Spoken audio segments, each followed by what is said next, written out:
தினமொரு வசனம். யோபு 42வது அதிகாரம் வசனம் 10. யோபு தன் சிநேகிதருக்காக வேண்டுதல் செய்தபோது கர்த்தர் அவன் சிறையிருப்பை மாற்றினார். யோபுக்கு முன் இருந்த எல்லாவற்றை பார்க்கிலும் இரண்டத்தனையாய் கர்த்தர் அவனுக்கு தந்தருளினார்.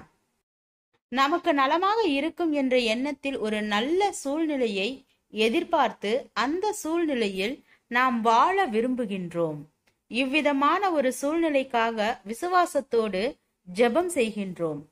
ஆனால் அவ்விதமான ஒரு நல்ல சூழ்நிலையை நாம் காண்பதுதான் விசுவாசத்தின் வெற்றி என்று நாம் எண்ணிவிடக் கூடாது. நமக்கு எப்படிப்பட்ட ஒரு சூழ்நிலை அமைந்திருக்கின்றதோ அல்லது எப்படிப்பட்ட ஒரு சூழ்நிலையை தேவன் அனுமதித்திருக்கின்றாரோ அந்த சூழ்நிலையில் வாழ பழகுவதும் விசுவாசத்தின் வெற்றிதான். அடிமையாக வேலை செய்ய வேண்டிய ஒரு நிலைமை யோசேப்பிற்கு ஏற்பட்டது. அதற்கு பின்பு சிறைவாசம் செல்ல வேண்டிய ஒரு நிலைமையும் அவனுக்கு ஏற்பட்டது.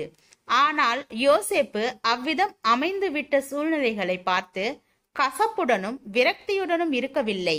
அவன் அவைகளை ஏற்றுக்கொண்டான். அவ்விதமான சூழ்நிலைகளில் வாழ பழகி கொண்டான். அவ்விதம் ஏற்றுக்கொண்டு வாழ்வதற்கான பலத்தையும் பக்குவத்தையும் தேவனிடமிருந்து பெற்றுக்கொண்டான். பிரச்சனைகள், நெருக்கடிகள், சோதனைகள் வரும்போது தேவனை விசுவாசித்து வாழ்கின்றவர்களுக்கு எங்களுக்கு ஏன் இது போன்ற கஷ்டங்கள் என்ற கேள்வியே முந்தி வந்து விடுகிறது. எனவேதான் அவைகளை சந்தித்து வெற்றியாக கடந்து செல்ல தேவையான தேவ கிருபை கிடைக்காமல் போகிறது. விபத்தை சந்திக்க நேர்ந்தவர்கள் ஏன் இப்படி நிகழ்ந்தது என்று கேட்டுக்கொண்டிருந்தால் நல்லது நடக்காது. நடந்துவிட்டதை ஏற்றுக்கொண்டு அதற்குரிய அவசர சிகிச்சையை பெற்றுக்கொள்ள முன்வர வேண்டும். தேவ பக்தர்களாகிய ஆபிரகாமுக்கும் மோசேக்கும் தாவீதுக்கும் பவுலுக்கும் தேவன் அவர்கள் விரும்பிய சூழ்நிலைகளையே அருளவில்லை. அவர்களுக்கு அமைந்துவிட்ட சூழ்நிலைகளில் அவர்களுக்கு தேவையான உதவிகளை செய்து அவர்களை பழக்குவித்தார்.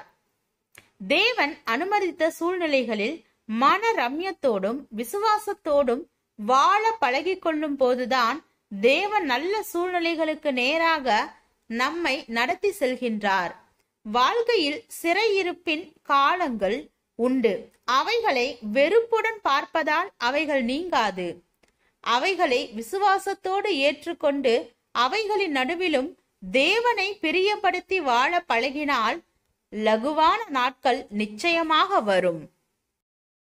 ஜெபம். தேவனுக்கு ஸ்தோத்திரம். தேவனே, நாங்கள் எங்களுடைய வாழ்க்கையில் எல்லா துன்பமான இக்கட்டான சூழ்நிலையிலும் தேவன் மேல் விசுவாசமுள்ள மனிதனாக வாழ கிருபை பாராட்டும். ஆமென்.